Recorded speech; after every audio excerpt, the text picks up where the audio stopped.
how you became the Jasmine Diebelius that we know today. When you don't focus on all of the noise and you just focus on your craft. I'm going to do so great today. You're only in competition with yourself. That's what we've got to say to ourselves. Because you can easily just get lost, can't you, when you keep getting bigger and bigger. You've got to live for the moment, and not everything's that bad. I am here with the one and only Jasmine Diebelius. Hi, guys. Okay, she's incredible. She is just world-renowned for her dark lip neutralization, her work in lips in the PMU world. I mean, she is huge, huge, huge. You don't know who she is? Well, you know now, and you're welcome. Welcome, Jasmine. Thank you, guys. You are big on content. You're really good with content because I see your boyfriend following you around with a ginormous camera. Yes. And I was like, oh, this girl is serious. She knows what she's doing. But before you became this content queen, tell me a little bit about the Jasmine we don't know about yet. It's hard. I feel like everyone sees this perfect image, don't they, on social media? But, you know, deep down I do sometimes get imposter syndrome. Like, I look at other people as well and I always think they've got it figured out, or, you know, you do low-key compare yourself a lot of the time as well. I feel like that comes across. People don't sort of see that side, do they? They just see the exterior. So I feel like it's a bit more, so I feel like everyone gets that and not everyone sees that. So they think it's all perfect and amazing. But they don't see like the breakdowns, the late nights, my imposter syndrome, questioning yourself all the time, which I think we all do as artists, but it's not very, people don't show it a lot, do they? It's not cute to talk about. It's not. And when you do talk about it, because I just experienced this a few weeks ago, it's like, wait a second, if I talk about this, is it gonna look like I'm trying to get attention? Yeah. So that's the thing too. But so what happens is, like, you're damned if you do, damned if you don't. Like, if you don't talk about the bad things behind the scenes, the mistakes, the heartache, the pain, you know, like you crying, if you don't talk about that, then people think that, oh, you just post your highlight reel, you're not really real, you're never get vulnerable. But then when you do post about like, oh, actually, I had a crappy, poopy day right now. I'm going through a lot of pain. I had a lot of betrayals in the last few weeks. And you know what? Life just sucks right now in that sense. Then you might be also looked at as somebody that's just trying to get attention, a drama queen. So like, where's the line? I know, exactly. It's really hard to get the balance, but I am trying to be a bit more transparent about you know, the struggles and what we go through. But it's hard to get the balance. It is really hard. And you feel a personal responsibility to the people that look up to you, right? Of course, because I want to be relatable. Because obviously we've all been through that journey, haven't we? We've been doing it for nearly 10 years now, and we've been through that struggle bus.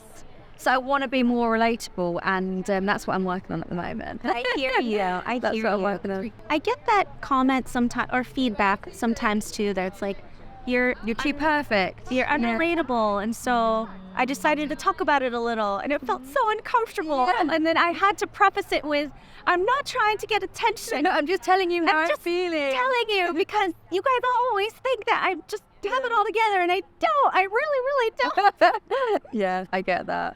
So tell us, like, how you became the Jasmine Diebelius that we know today. Like, what was your PMU journey? It's hard. Like, I don't really, it's all a bit of a blur to me. Yeah. I don't actually have, like, timestamp of where things happened. I just feel like I've been on this constant treadmill and I've just not got off. I very rarely sort of look back. I just keep on going. So it's really hard to sort of go, okay, at year 5, I felt like this.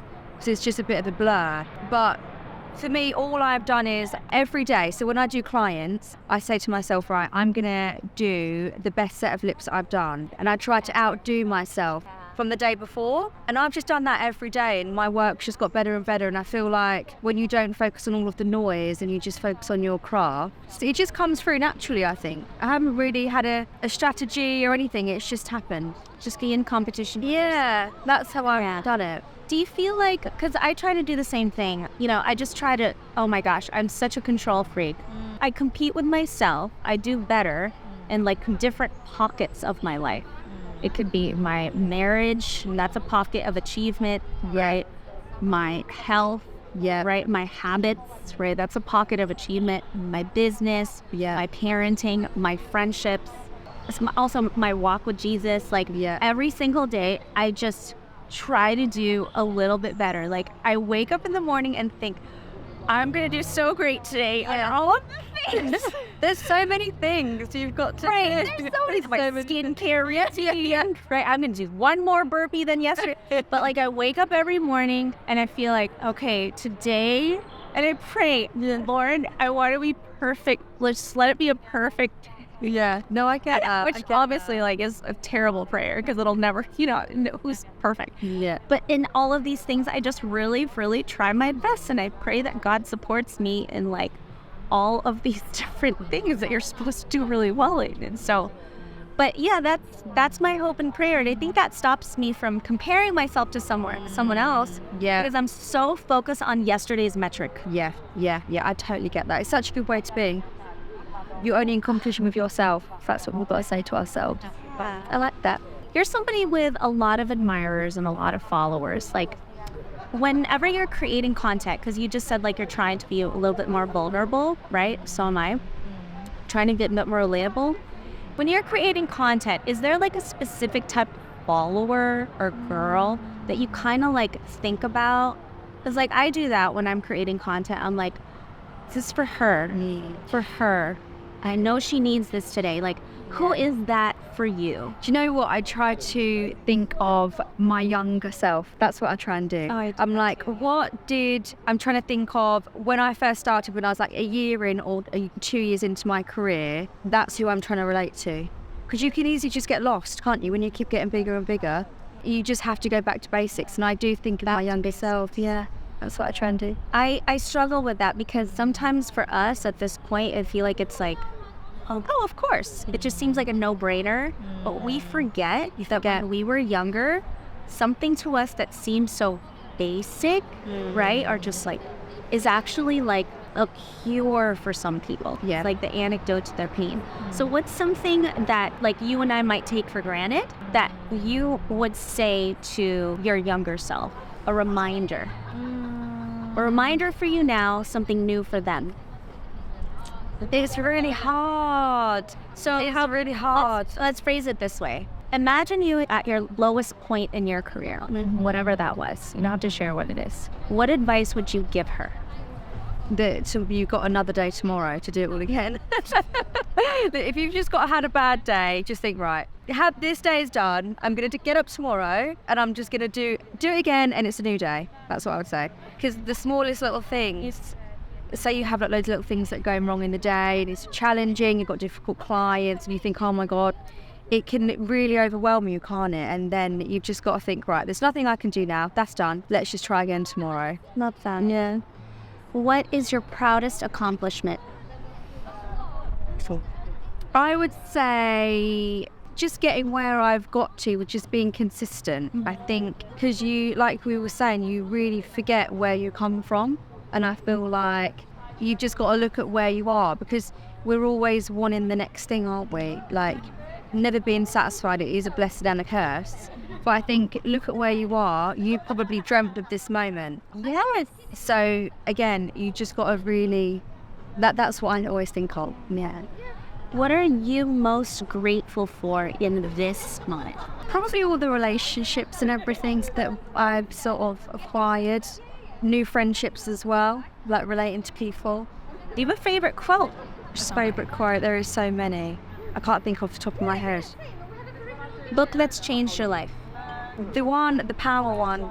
You know, it's Power. You know that one that's in? No. I don't know the author. It's upstairs in my room. But it's all about understanding people and sort of breaking it down. It's called Tower. Pretend.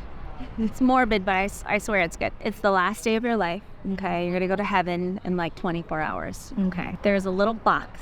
And in this box, you can leave a note to the whole world. Every single human being in the world will read it. Will read this note from you. What would it say? That is a really hard question. I think maybe I would say something along the lines of, don't take everything so personal and too seriously. Because, we're all going to die one day. Not being, we are. you've got to live for the moment, and not everything's that bad. Now that all of the pretty richies have just fallen in love with you, where can we find you and how can we work with you? So I'm very active on Instagram. I do all of my socials myself. So Instagram is Jasmine Diebelius _PMU. We've also got PM Uni as well, which is a mentorship subscription service. And again, it's PM Uni _. So Instagram. A little bit of So PM Uni is a project with myself and Scott Stain, the videographer. And it's more what we wanted to try and do is give like bite-sized education that was easy to digest in a mentorship feel. So it's not like a massive 8-hour video, because we've not got a lot of time. So we just try to sort of strip it right back to basics. Bite-sized content, education, forum. And it's just sort of like a nice little community that we're building. So I love it. I'm so excited for that project. Thank you so much. Thank you so much for joining. This has been great. Thank you. I really enjoyed this. It's really good. Thank you. Thank you.